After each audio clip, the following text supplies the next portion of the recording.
Welcome, folks. I'm Jaby Koay, joined by ACHARA KIRK. What's up? We're on the final episode of Season 1 for Squid Game, One Lucky Day. That's what it's called. Okay, so if you're watching this on YouTube, you're going to see a cut-down version of our reaction because we're only allowed to show you a limited amount of picture-in-picture.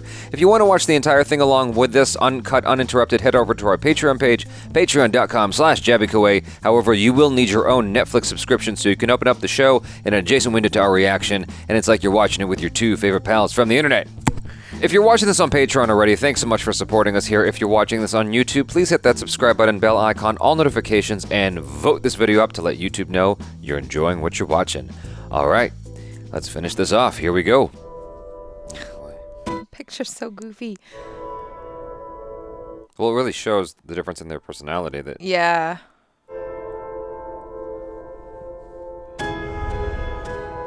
This is a shorter episode. It's 55 minutes. It always bugs me when the last episode of a season is shorter. That's about how long they've been, though. It's a No, there was another episode that was like an hour and 5 minutes earlier. Oh, okay. And I'm like, no! The last episode should be the longest. 공수를 가리는 동전 던지기를 하겠습니다. Oh, what are we playing? 선택하세요. 세모. That's what I was gonna say. 세모입니다. 공격과 수비 중 선택하세요. Offense. 공격. What are we playing? Is it Gladiator Ring? Oh, We're back at the, this is the first one, wasn't it? yeah. 게임은 오징어 게임입니다. Oh, Squid Game. 공격자나 수비자 중에 어떤 한쪽이 게임을 진행할 수 없는 상태가 되면 나머지 한쪽이 승리합니다. Oh. Oh, so you can just, like, tear each other apart. Is he gonna throw some dirt in his eye? 여기 지나면 뭐라고 했는지 쓸데없는 소리 하지 말고.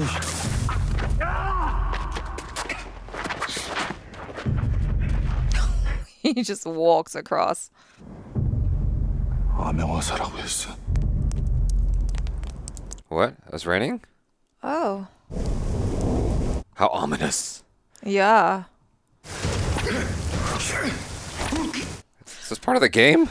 Yeah, well, it is now. They're allowed to do whatever. Yeah. Ooh. Oh, my. Oh. Ruthless. Ooh. Why didn't he grab his knife? Double knives. Oh, okay. He's smart. Oh, no, don't drop it. Kick him in the nuts. I don't know. Oh, no. Fall back. Oh, that's a bad position to be No. in. Oh, shit. Oh, no, that's that's a so good. real bad position to Oh, be no. in. Oh, you're right by his... Punch him. Oh, nice. Oh, shit. Oh, no. No. Fuck. Come on. Oh, no. I mean, just keep it in there. Oh, no. Oh, no. Oh, shit. 우리 되돌리기 너무 멀리 왔어.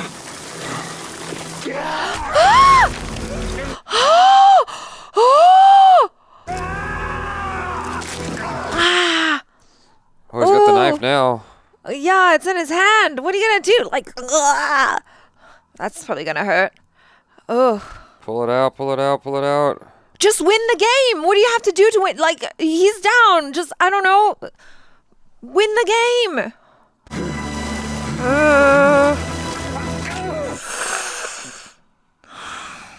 You gotta finish him, dude. Come on. Just win the game. Oh.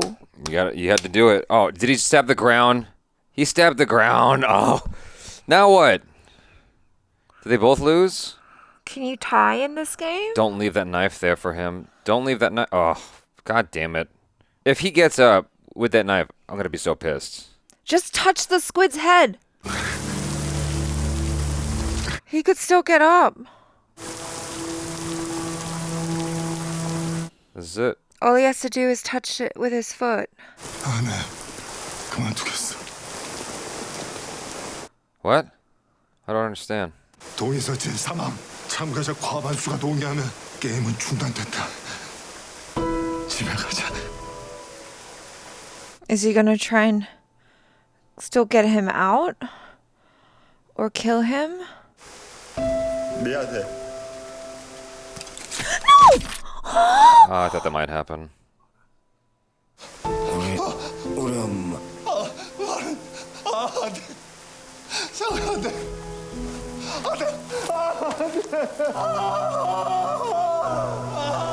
He's a good dude. Man, he was willing to walk away from all that money.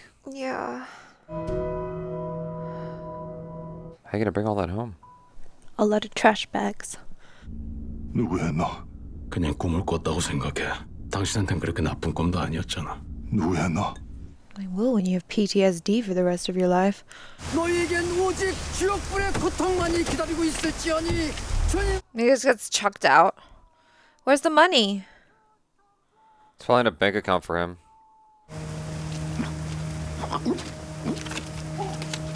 What did he... It's a Oh, card. the card?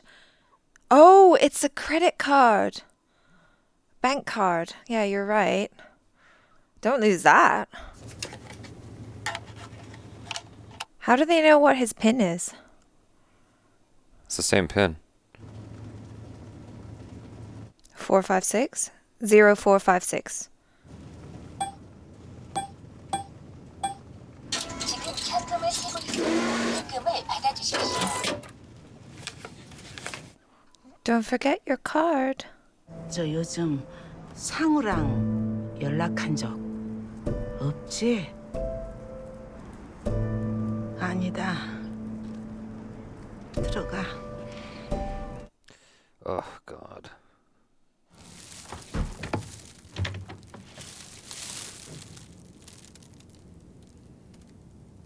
Oh, no. 엄마 나왔어. 엄마. 엄마 나왔어.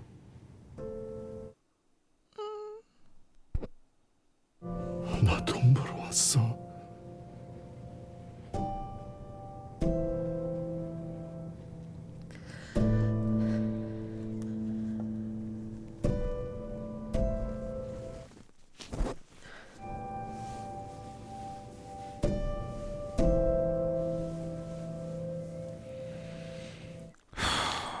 Oh my god.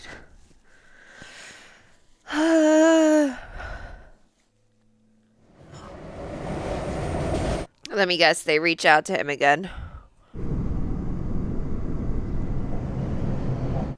What's up with him? 부탁 하나만 해도 되겠습니까? 말씀하세요. 10,000원만 빌려주시겠습니까? He lost his card? 아이 그럼요. 예. Or he just doesn't want to use that money? Maybe. Because, like, It's blood money. very much channeling homeless drunk chic right now. I mean, he's not, doesn't look like he's taking very good care of himself. Or the people he promised to take care of. Yeah. 이거 오늘 못 팔면은요 다 시들어 버려서요. 감사합니다. Told ya. What? Isn't there a card on there? Looks suspiciously like the coffin. Would you like to be a VIP? Would you like to... What is the... What?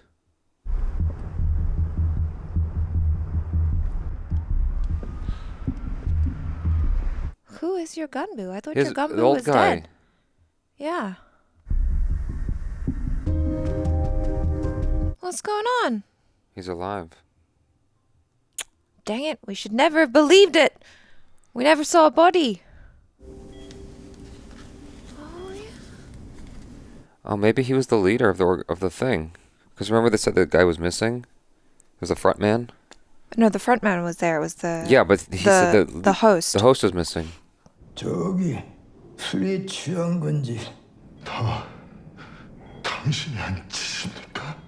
저대로 놔두면은 금방 얼어 죽을 텐데 나랑 게임 한 번 더 하지. 자정까지 저 사람이 그대로 있으면은 내가 누군가 저 사람을 도와주면 자네가 이기는 거야. 당장 죽여버릴 수도 있어. 그러면 자네는 영영 대답을 못 들을 텐데. Oh, it's a strong bargaining chip.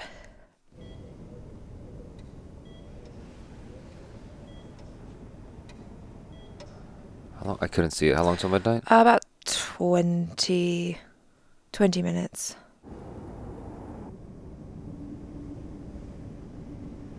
Is he gonna help the man or is he gonna steal from him?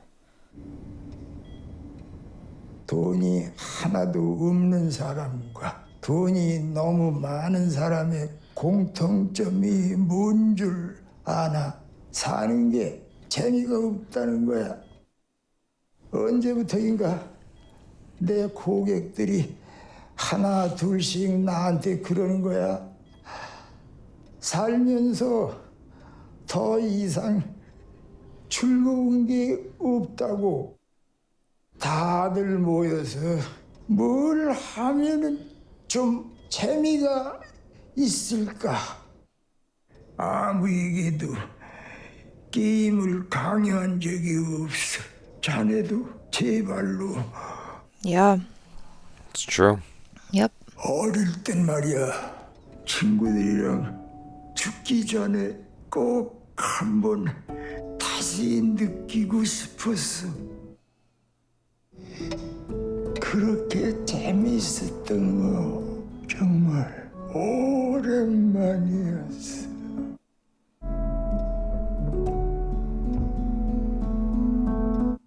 Oh, that person did help. That guy did help. 사람이 왔어. Is he really gonna kill him? Are you really gonna do that? Or maybe he just died himself.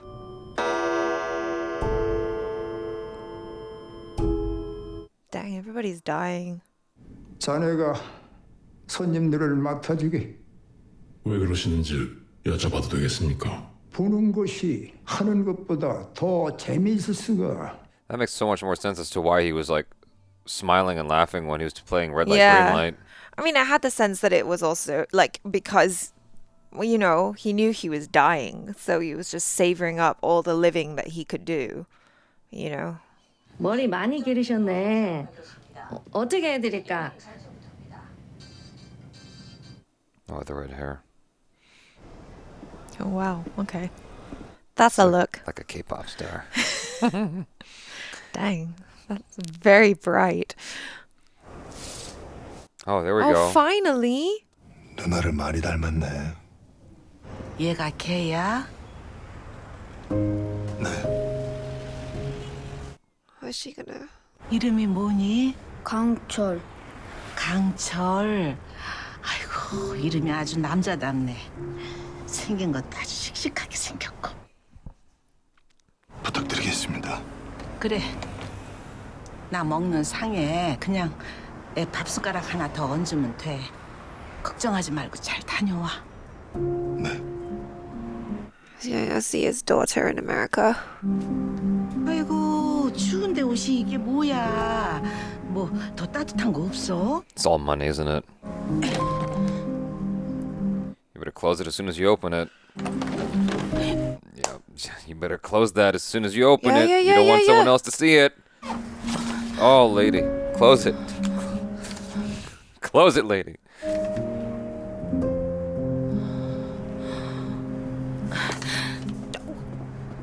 Lady, okay. don't make this the end of Drive. Come on, go back to the money. Close it. Yeah. 아빠가 만나면 직접 보내줄게. Are you gonna help? 아빠도 사랑해. What the heck is going on? Oh, they're playing the game. Don't leave your shit unattended.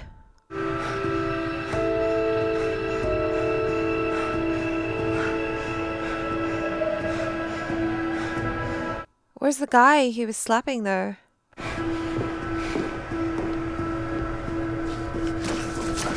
당신 뭐 하는 거예요?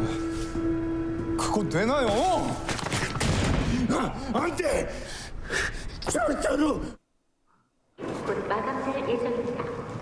What are you doing? He's gonna stop, isn't he? Is he gonna get off? He's gonna do it again because he doesn't feel alive anymore. Come on, dude. It's your daughter. Don't Yeah, do this. you have a kid. 게임에 참가를 원하십니까? 참가를 원하시면 기아의 이름과 생년월일을 말씀해 주세요. 성기훈 1974년 10월 31일. 난 말이 아니야. 사람이야. 그래서 궁금해. 너희들이 누군지, 어떻게 사람에게 이런 짓을 할 수 있는지. 456번. 허튼 생각하지 마. 그래서 난 용서가 안 돼. 너희들이 하는 짓. 그 비행기를 타. 그게 당신한테 좋을. Wow. Wow, they keep tabs. Go see your daughter. Oh no no no No, no he wants to take it down. Yeah, I get it, but like, he hasn't seen his daughter in over a year. Wow. Well, that's season 2 then. Yeah. Season 2 is the takedown. I know you guys can't hear the music, but it is some dope music. Yeah. I really like the show overall. I thought it was very compelling. I thought that in the old guy's, in his death speech, in his dying speech rather, I thought that he was going to say that he wanted to suss out who was a good person, who deserved to get that money, because people are pretty ruthless and can be really despicable, and like there's no good left in humanity, and he wanted to see who was the one good person who deserved the money and could do something good with it, or something to that effect. It wasn't even that, It wasn't. though. It had nothing to. And maybe that was the cliche expectation. Yeah. Like, and so the guy Because just really owned his own path. He's like, look, Yeah. I was wealthy and we were bored, and I just wanted to really, like, he had his own selfish reason and for pursuing this endeavor, and it had nothing to do with any altruism or whatever. It was all just gambling for him.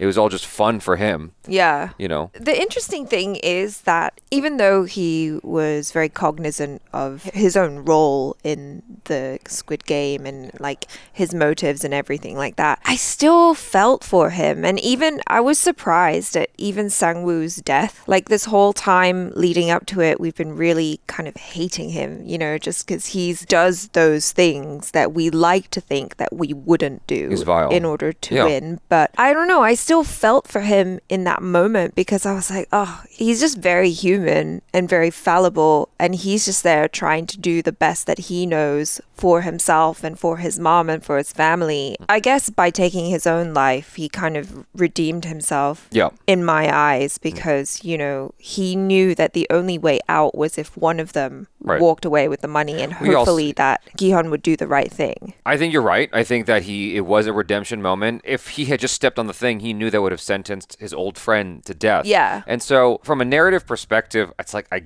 get it. We didn't want to watch him just have his friend murdered because he's supposed to be a good dude at the end of the day. He's supposed to be the heroic, noble guy Exactly. at the end of the day. And I get that. It's still a little bit surprising to me because if I'm being completely honest, like just trying to be as objective as possible, if I was in that circumstance, in that situation, and I was with this person who I considered a childhood friend murder people and do these heinous things to everybody, including to me at one point, Yeah. because he sent me off to the umbrella instead of to the triangle line. I don't know that I would have had the nobility to not step on that circle and just end the game and be like, all right, I'm out. You cost me everything, and it's like you didn't need to necessarily kill that person, the North Korean lady. Right. It was pretty vicious what he was like. He pushed the guy on the glass like that. I can kind of understand because the guy was hesitating, clock was running out. It's like I can understand the just urgency to like we need to get on that platform or we all dead, right? Yeah. I get that. But to kill the girl while she's in her bed and she's already in a weakened state, like that's just so messed up. It's what do you call it? A very virtuous thing. It's like a Jesus level thing. You know what I mean? Like, you know, live like Jesus. You know, because I used to be Catholic. Oh, yeah. Live like Jesus, and Jesus was like the impossibly good.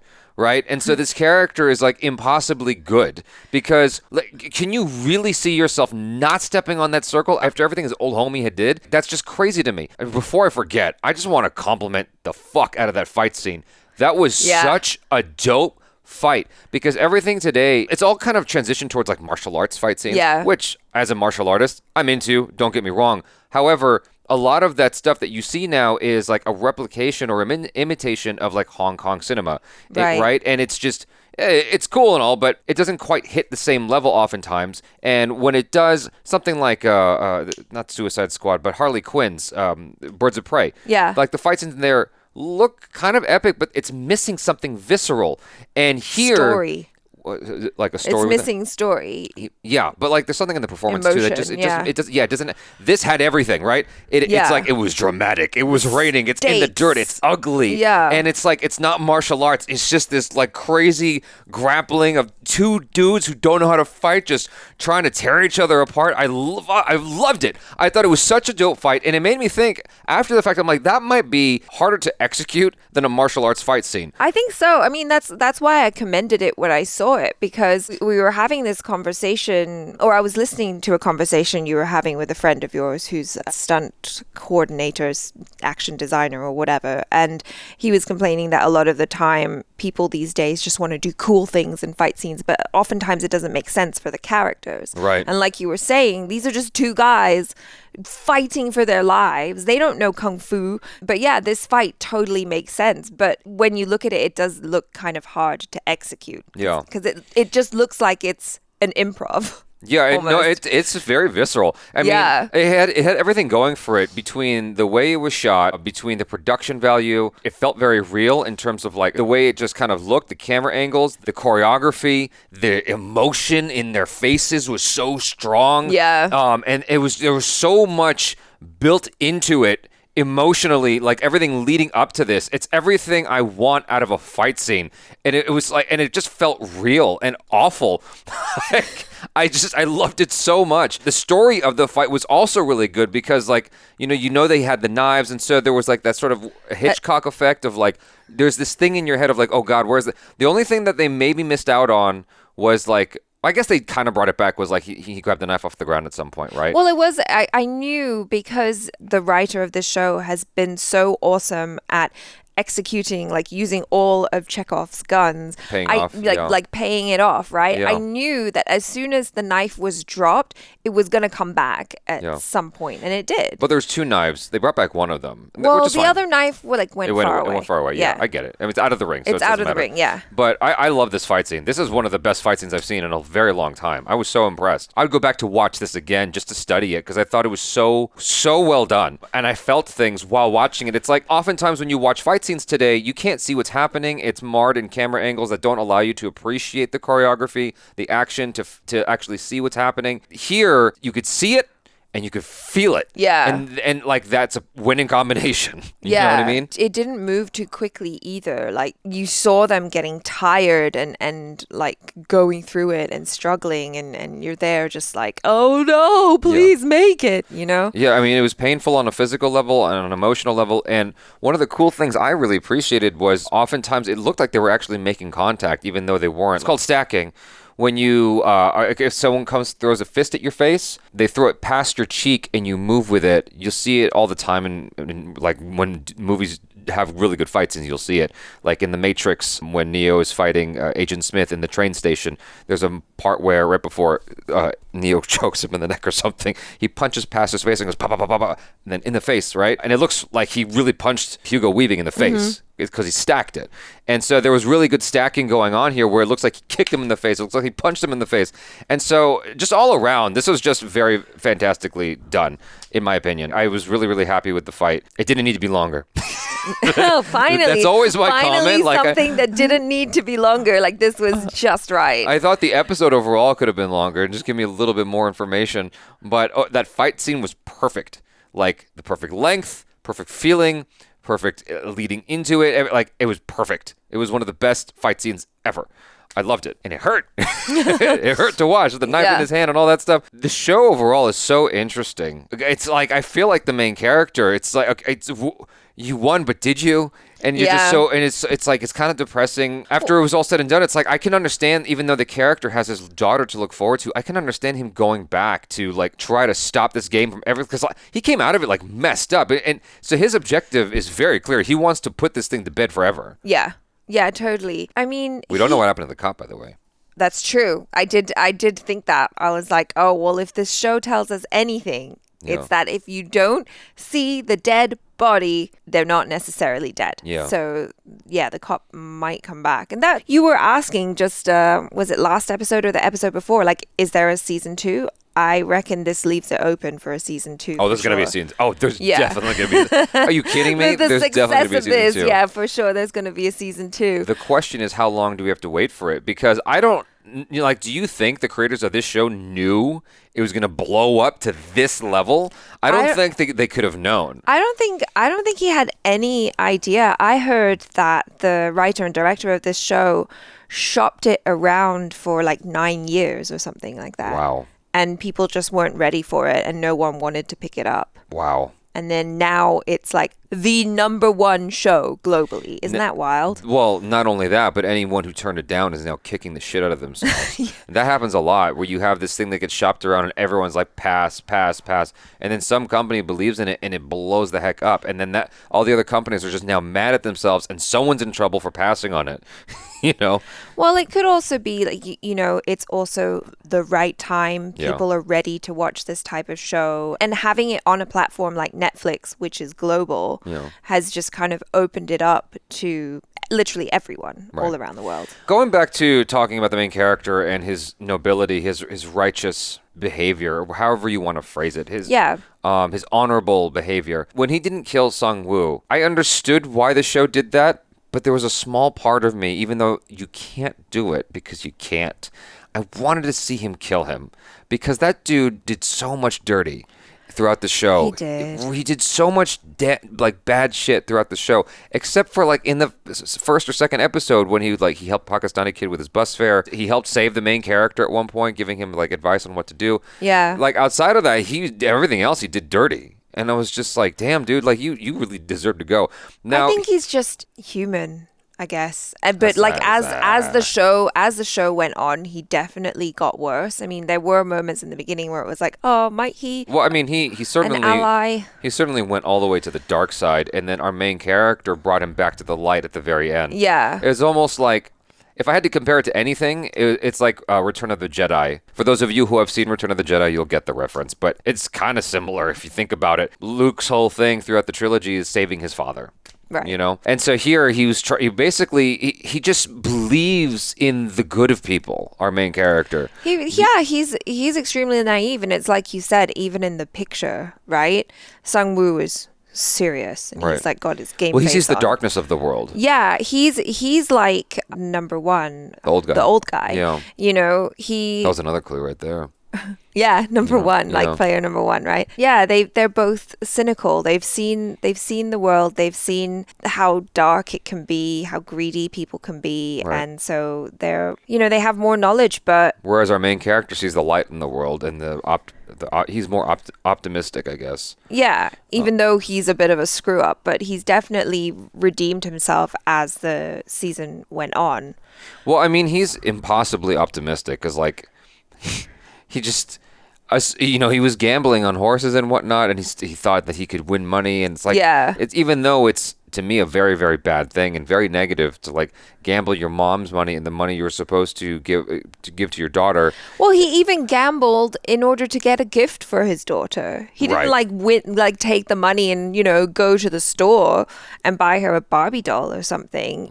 He went to the damn machine. It's like, how is that a good idea? You may as well have just gone to the 7-Eleven and picked her up some candy. Well, my point in mentioning that is, while it made me really not like his character in the beginning, and the show it took a little bit for the show to win me over in terms of his character. Looking back on those moments, it just is representative of his utter optimism. Like, I can do this, we can do this, we can have more. And that's what it comes from. And so he sees the light in things, whereas, like you said, the old guy and his best friend from his youth just sees the darkness. And that, like, in the pictures that we're talking about, it's very representative of that. I wanted to bring it back to something that you were saying about Gi-hun's nobility, and you were saying like, oh, he's like a Jesus character or whatever. And then I was like, how apt that when he gets kicked out of the limo, there's the guy with the signs about like, Jesus lives or whatever. And then you mentioning him being like Jesus, I was like, oh, maybe maybe there's something there that it wouldn't surprise me in the least. writer is saying, you know, that he's our savior somehow. It wouldn't surprise me in the least. It did feel like the writer of the show had some kind of struggle himself, and he was sort of talking about that struggle through the show because of the dialogue between the atheist and the Christian who was praying to survive the game. Yeah. Like, I feel like those are two inner voices of the writer kind of going at each other. Right, because it's like, how can you believe in God and believe in Jesus and still be so horrible to your fellow man? Right. You know? But I did appreciate that at the very end when they had that bet, Gi-hun and the old man had that bet, that it ended up being that Gi-hun won the bet, right? Yeah. Because it's like, yay, there is still hope for humanity. Because I think it would have absolutely wrecked me if the ending of the show was people suck. You know what I mean? Like, there is no hope for humanity. We're all just dark and no one helps anyone. And so I'm glad that at least they left us with that little ray of hope. Because I feel like we need that right now. Yeah, there's definitely a lot of moral questions that the show kind of leaves you with. A lot of just ideas to sort of chew on, which is great. It's a fantastic show because it doesn't pull its punches and it gives you a lot to consider. It's very well shot. It's well acted. It's well written. Yeah. All around, it was a fantastic show. And even though, like, I didn't get, like, quite all the answers I was kind of hoping for out of that conversation with number one, I feel like it really stuck the landing in terms of the last episode. Yeah, you know, the journey that we went on with all of the characters was just so emotional. Yeah. I think a lot of the time they just did a really great job at showing the characters as just humans, you know? Like there was a moment where Gi-hun very nearly became like everyone else and he would have killed his friend, right? But then the girl was like, no, that's not you. Like, you're a good guy at heart. And then he remembered who he was and he was like, okay, no, I won't do that. I did find it a little bit perplexing that it took a whole year before he visited the North Korean lady's younger brother. Like, I understand, like, he's going through some PTSD, he's dealing with a lot of shit, Trauma. all that trauma from the game. But Yeah. like, I would feel like, I don't know, maybe it makes sense. Like, he just gets sort of stuck in that rut, that mental rut of just like kind of reliving the game and having nightmares and not. But like, after a year, I would have hoped that he would have done more than waiting for communication from them before he makes a move again. I guess it makes sense. Yeah, I I guess he was just kind of stuck in a spiral of depression and then he just forgot, you know, because sometimes the best way to get out of depression is just to move, right? To just do a thing. Yeah. And so if he had been ready, then yeah, helping others is a really great way to kind of Yeah, I would have thought lift something would have yourself happened. up. Like, okay, Yeah. so I don't know if you saw it in Breaking Bad, but there was a series of episodes where Jesse Pinkman, you know, he had all this money, but he was just like kind of losing his mind, and so he would have these crazy rave-like parties at his house, and he would just like spend as much money as possible just to keep the noise there as much as he could, just to drown out his pain in his head. Right. And so he was like, I'm surprised that he never used the money for like drinking, for doing drugs, for doing anything. Like, he just Right. left it alone. It's like, okay, so what was he doing to survive then for this Yeah, entire time? exactly. Like, I have so many questions. You know, like, how did he get by if he never touched it? Yeah, and his mom's dead too. It's not like, you know, she's helping him out. His Yeah. mom dying. Yeah. That was a lot too, because he literally, like, he had just lost everyone. He lost his best friend, you know, number one. He lost the North Korean girl. He lost his childhood friend. And then he comes home and he's not even able to save his mom. He has all that money Yeah. and it's too late. Was it worth it? Yeah. Could you have not spent those couple extra days hanging out with your mom, maybe? I don't know. I really feel like this is a biblical tale. I mean, An allegory, right? Yeah, it really feels like that kind of a thing. Knowing that South Korea is very heavily populated with Christians, Yes. it makes a lot of sense. I mean, the Bible's a violent book, you know, and it's just, there's a lot of each chapter in the story, it's like it kind of leaves a mark on you. I don't know. It looking at it, it feels very much like Jesus and the devil. Even though our main character wasn't the most noble and he did some shitty things in the beginning, like it just still feels kind of like that, but in a good way, if that makes any sense. Yeah. And I wonder as well if there is like another theme in the story, just like a small one. They emphasized number one saying, I didn't want to be a spectator anymore. Like I Right. wanted to play. And so I wondered if that was kind of a message to us, you know, the audience, to just stop being spectators in our own lives and to make a choice and get in there and just play, because Maybe. life is going to be over in a flash. You know, you could die playing the game, or you could win, you could get rich and still die suffering because you've got a massive brain tumor that is inoperable. Right. You know, Right. you may as well just live your life and play the game. Right.